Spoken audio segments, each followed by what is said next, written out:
make a difference. We're going to pick up kind of where we left off, and there's some statements that were in this lesson that we talked about last week as I was doing the forward, because some thoughts had entered my mind with regard to LaGard Smith's book on When Choice Becomes God.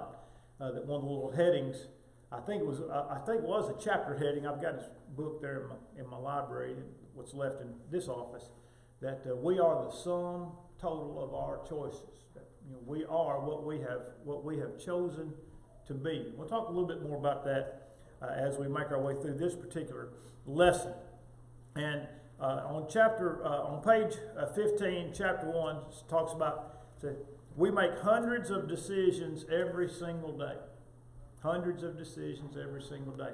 And again, and just to be perfectly honest, most of them are the matter, the mundane matters of life. They don't make, for example, you made a decision. I mean, this is how simple it is. You made a decision when you pulled in here where you're going to park your car, right? I mean, you made a decision. Now, you didn't make a conscious decision, really. Probably, you probably didn't even think about it. All right, you made a decision where you're going to sit tonight when you came in the building, but you didn't make a conscious one. You know why? Because everybody's sitting in their seat. Everybody that's here next Wednesday night, if you're here, you'll be sitting right where you're sitting right now.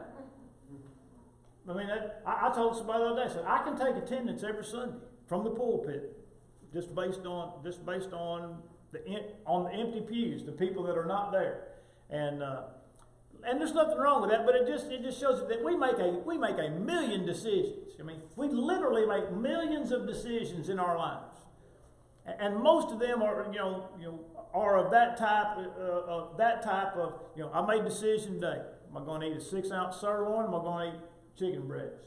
Well, I stepped on the scales and I lost some more weight, so I went with the chicken breast. Didn't want to ruin it.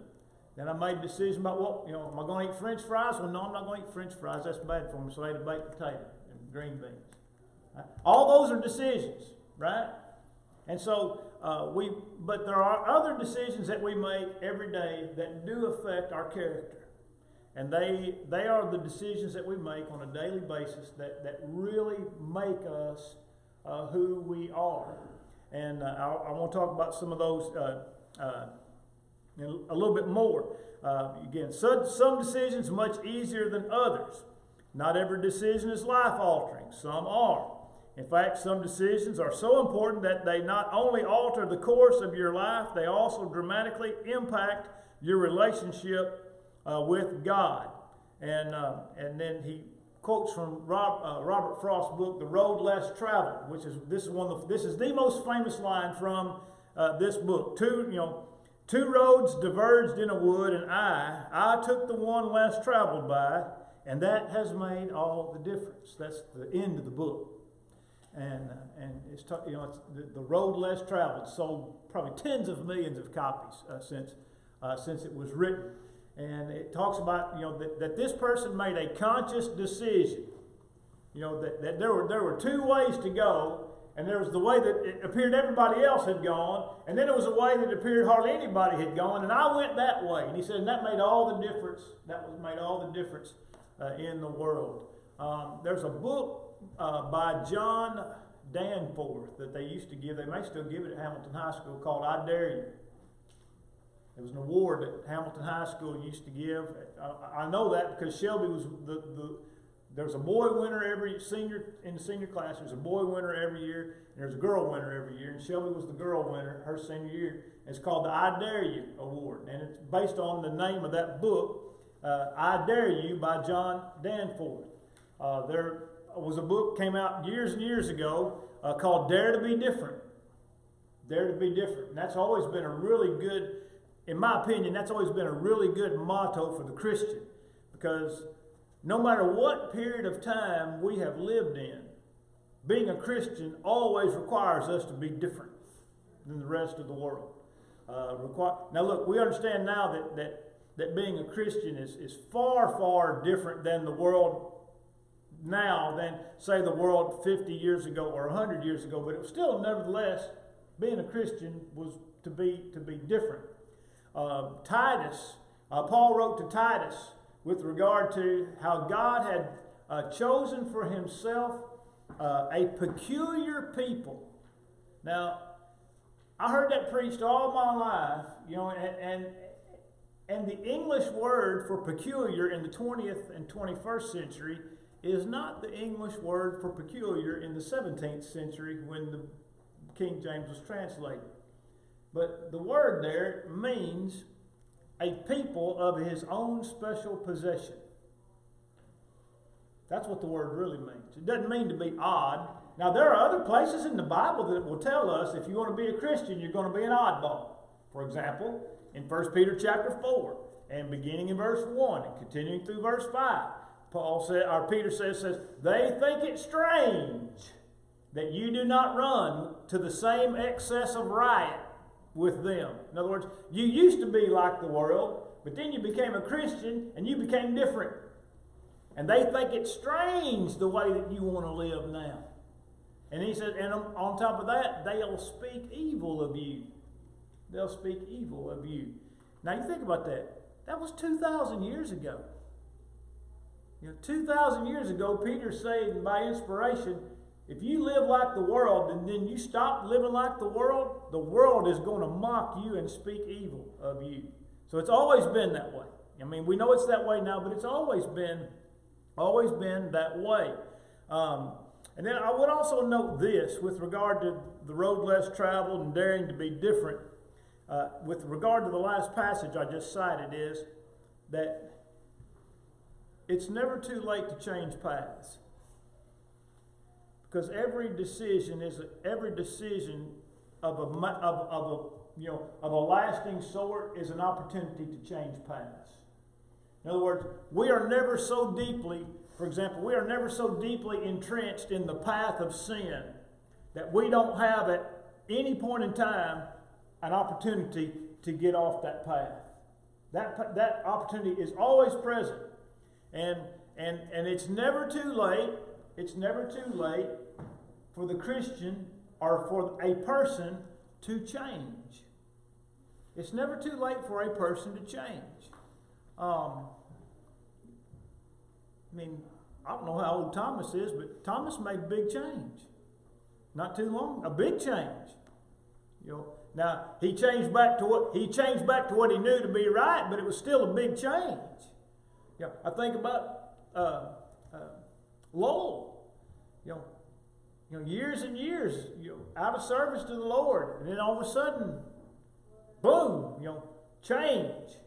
So it's never too late. No matter how long a person's been out of duty, it's never too late for that person to make a change. And so I want us to understand that, because sometimes people want to make an excuse. I've been this way so long, I can't change. I don't know if I mentioned this about my dad. My dad was so firmly entrenched in his sins, but it wasn't that he couldn't change. He didn't want to give it up.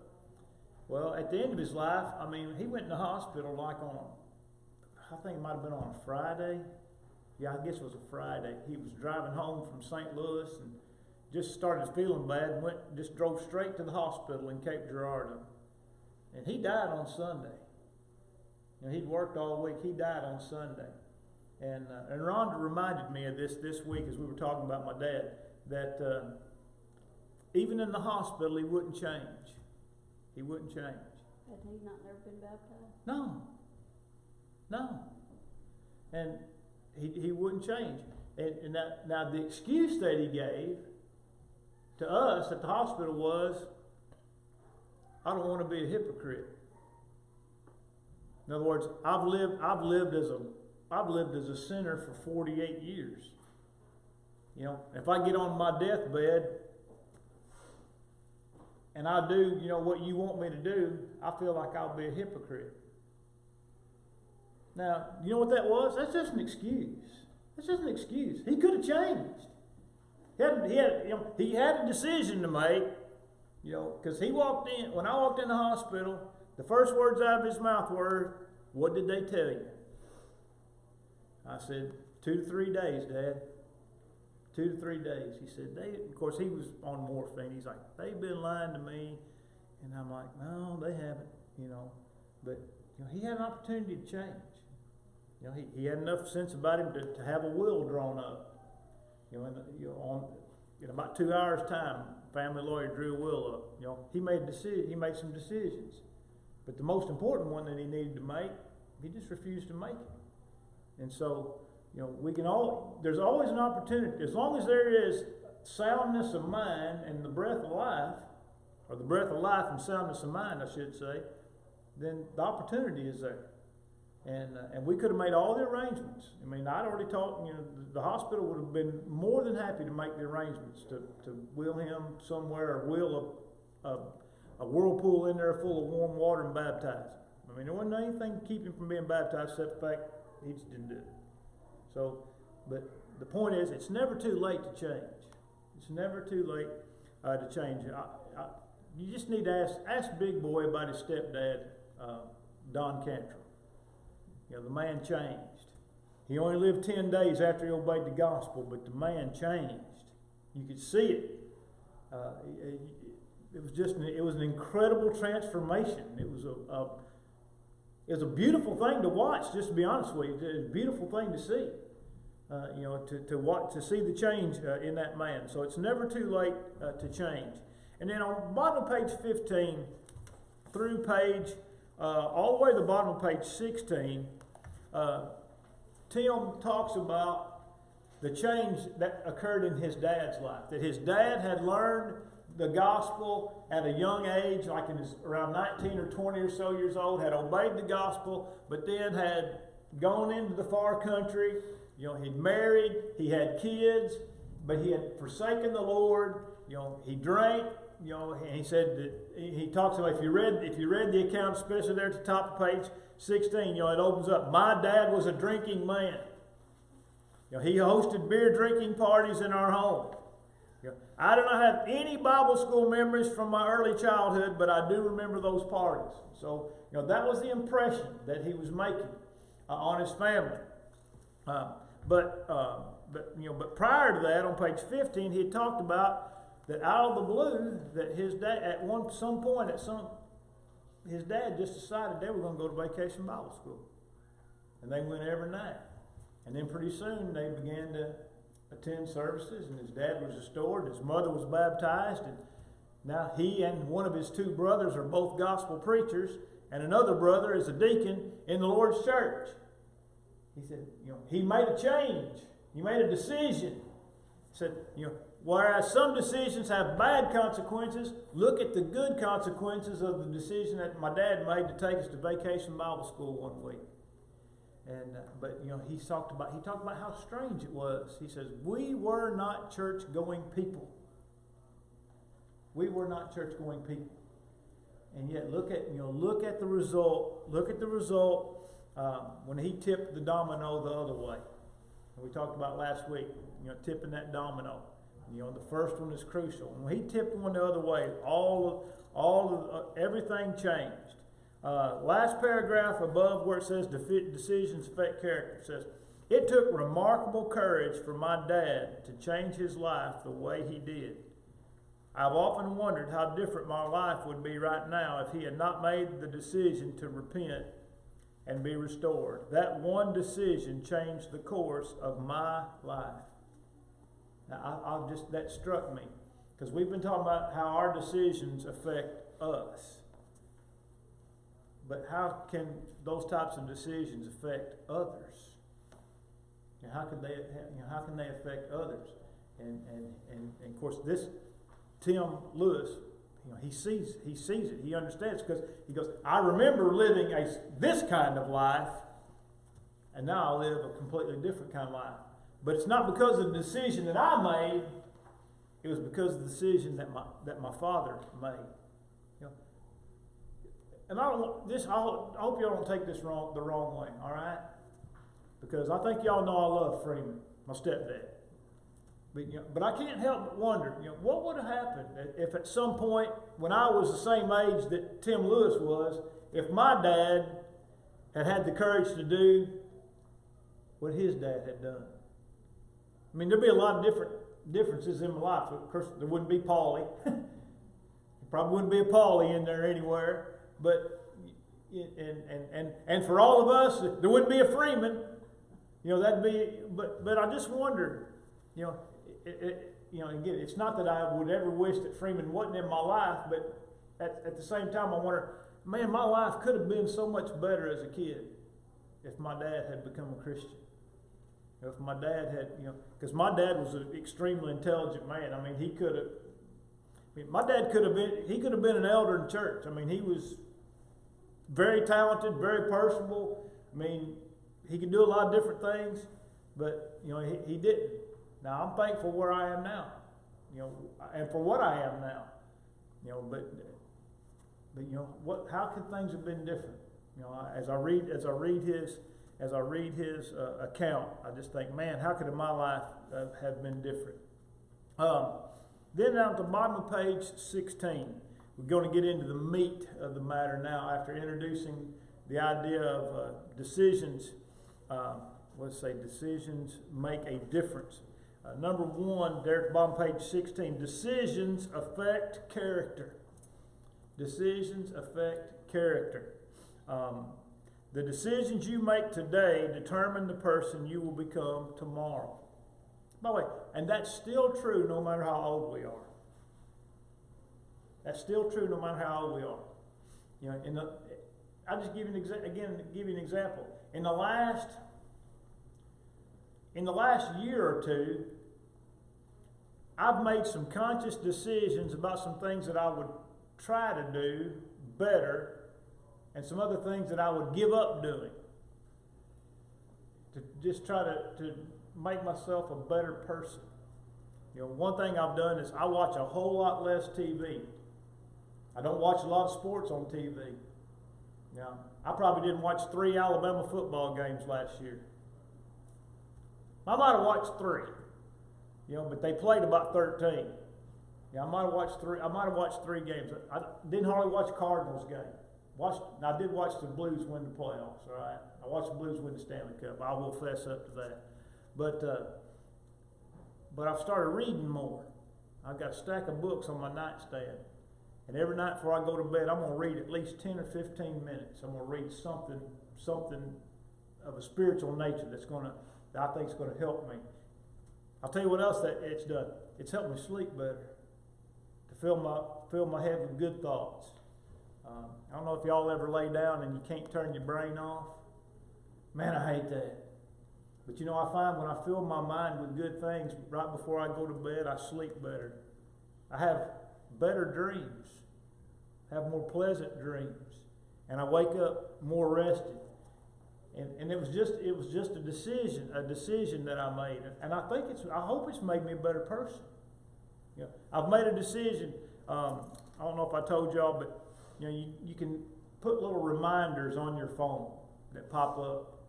And I have one that pops up, and the first thing I see on my phone every morning, which I don't look at my phone first thing. I get up, drink coffee, go read my Bible, do some things, and then I go get my phone. But when I pull up that lock screen, there's 2 messages on there. First is a list of people I need to pray for. And the second banner says, be an encourager today. In other words, look for some opportunity to encourage someone today. I think that's helped me to make a conscious effort to do that. And so, to make certain decisions. Again, I think it's made me a better person. Maybe it hasn't. Maybe I'm full of myself. But the point is, I'm making a good faith effort to improve my character. And so, what we do today affects who we are tomorrow. And I have to read the rest of this paragraph to set up the next one because they're so closely related. It says, in a sense, you're writing your life story one day, one decision at a time. Your character and personality are the direct result of the sum total of every decision you have ever made. In other words, whoever you are right now is exactly who you have decided to be. Now, in the next paragraph, he's going to say, now some people are going to resent this. In other words, they're going to disagree. Now, before I get to that paragraph, let me say, there are some things that I disagree with in that statement. All right? Let me allow me to elaborate. my dad was the ultimate people person. My dad could go anywhere, anytime, and make friends. He could talk to anybody, anywhere, anytime. He was the consummate people person. That is a personality trait. You just don't learn that. That's just something that's a part of. It's just a part of who you are. Right? I'm pretty sure I inherited that from my dad. Because Bill Burke accuses me of knowing somebody everywhere. So we don't go anywhere but what you don't know somebody. And my kids say that. My kids will go somewhere, and when Jeffrey gives his last name, what's the question? Do you know Todd Clipper? Because the name is so unique, odd. And he's like, yeah, that's my dad. And then somebody said, well, I heard your dad preach at PTP last year. Or your dad talked to me here. Well, I just like talking to people. That's why I go to the coffee shop every day, so I can talk to people. All right? I inherited that from if I was an introvert, it'd be hard for me to change that. I'd have to make a conscious effort to try to talk to people. But I could still not be the person that I am by nature. All right? So there are some things that we are by nature. All right? You can see it in your kids. You can see it in your grandkids. All right? So in that sense, there are some things that we just can't help. Whether we're a type A or type A, type B personality, okay. Whether we're extroverted or introverted or somewhere in between, those are things that we are by nature, all right, and by our raising. All right, so I want us to understand, if you're not an extrovert like some of us are, that's fine, and you're probably never going to be one. You're probably never going to be one. All right? But the good news is you don't have to be an extrovert to go to heaven. All right? I mean, we can't all be as gregarious as Naomi. Now, this part is the part we will talk about the decisions. Now, there are things about us that we are because of the decisions that we've made that have nothing to do with our nature. All right? And says some people might appeal to the irresistible forces of nature and nurture. All right? But he's going in a different direction than I'm going, okay? He says, some will claim that they cannot help who they have become because they were genetically predisposed to be that way.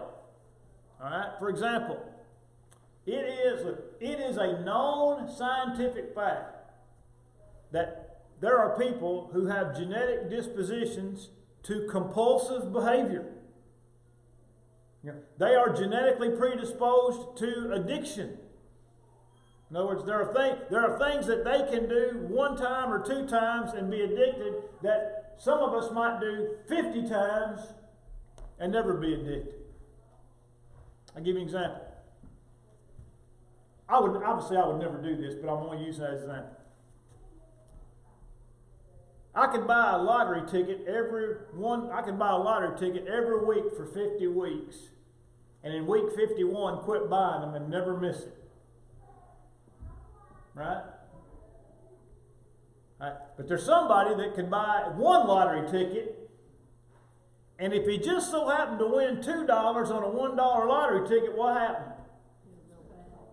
He's hooked. He's fixing to spend that $2 on two more. Right? But there are people that are geared that way. There are people who are dispositioned to alcoholism. All right? There are people who are dispositioned to alcoholism. I know some of them. All right? But that is not an excuse for being an alcoholic. Just because you have a genetic predisposition to be an alcoholic is not an excuse for being an alcoholic. Why? Because if you don't drink, you'll never be an alcoholic.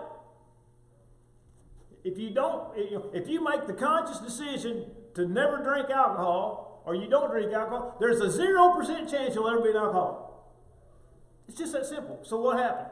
Yes, you may have a genetic predisposition for something, but you can make a choice that can negate whatever inclinations that a person might have, right? And so, we've got kids, we've got kids that's come through the middle school in recent years, little boys, 11 or 12 years old, addicted to pornography. Addicted to pornography in the 5th and 6th grade. Right? Now, I understand a kid makes a decision not understanding the ramifications of his decision. But somebody's mom and daddy dropped the ball. I mean, those things can be prevented. All right? And so, but the thought of an 11 or 12-year-old being addicted to pornography is a scary, scary thought. That kid's gonna have a tough road to hoe for the rest of his life. He can overcome that addiction. He can make a conscious decision to do the things that are necessary to overcome that addiction, but he still made a choice. And every time he clicks on that link, or every time he opens that screen or that window on the computer, he makes a conscious decision to view that pornography. And by the way, there's lots and lots of adult men that are addicted to pornography. Tens of millions. Tens of millions. By the way, just as a quick aside, back when the pornography industry was really on a big boom in the 70s and 80s, all of the groups that would be concerned with that type of thing said that pornography is going to turn all these men into rapists, because all they're going to be able to be consumed with is sex and sexual imagery.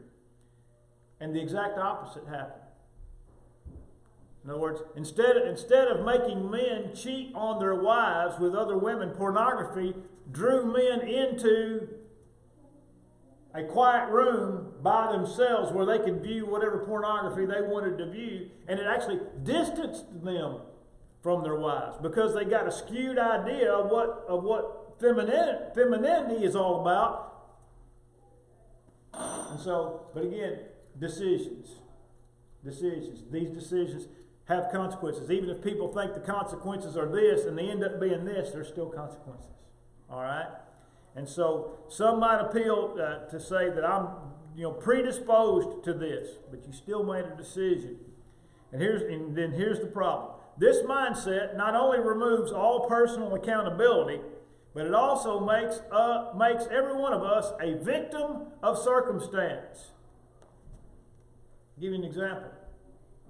When I first moved here in 1996, for a whole year, I did Barn Creek's radio work for them, because Ronnie Hayes moved, and I did 5 sermons a week, 5 minutes a day, and 30 minutes on Sunday. I did 6 sermons a week from Barn Creek for a whole year.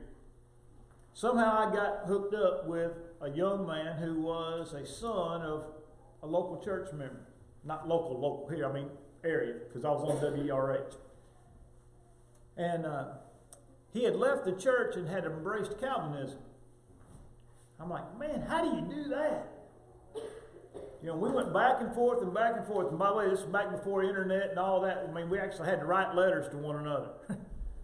Talking about 6, 7, 8, 9 pages of letters to one another, back and forth, mailing back and forth. Well, I ended up talking to some of his kinfolks, and I found out what happened. He was an alcoholic. And he used Calvinism as an excuse for his alcoholism. Because see, Calvinism removes personal responsibility. See, you are what you are because God made you that way, and there's nothing that you can do to change it. And so he thought he could be a good Calvinist and an alcoholic at the same time. And I guess he could. But see what was going on? He was an alcoholic.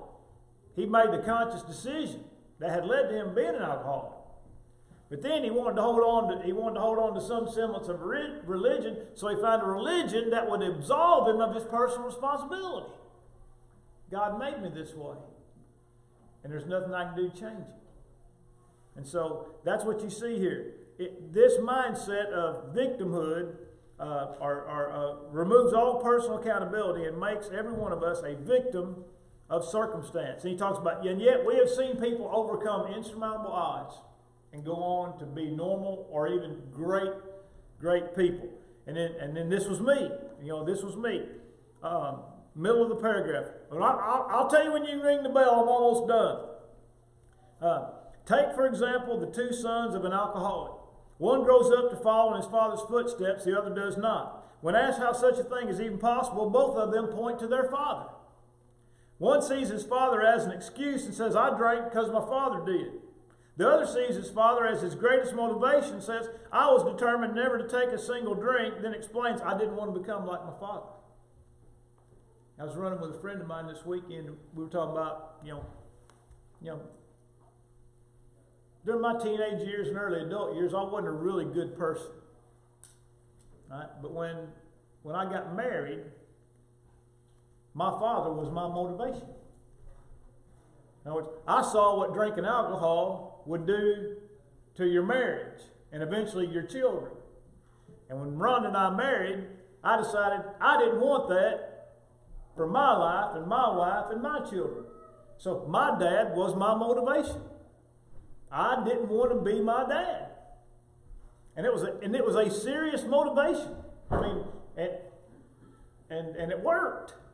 It worked. You know, but I could have gone down a different path and used my dad as an excuse, couldn't I? And so we see that, you know, a conscious decision. You know, two people in identical circumstances, one makes a decision to do the opposite, and the other one uses that as an excuse to do whatever he wants. All right, you can ring her, Lynn, right? We'll start right there, Lord willing, next Wednesday night. Start there with Judas. Man, what a great example of this on decision making. Today's 19th, right? Yeah. So it'll be 2/26. I should have known what date this was. It's somebody's birthday.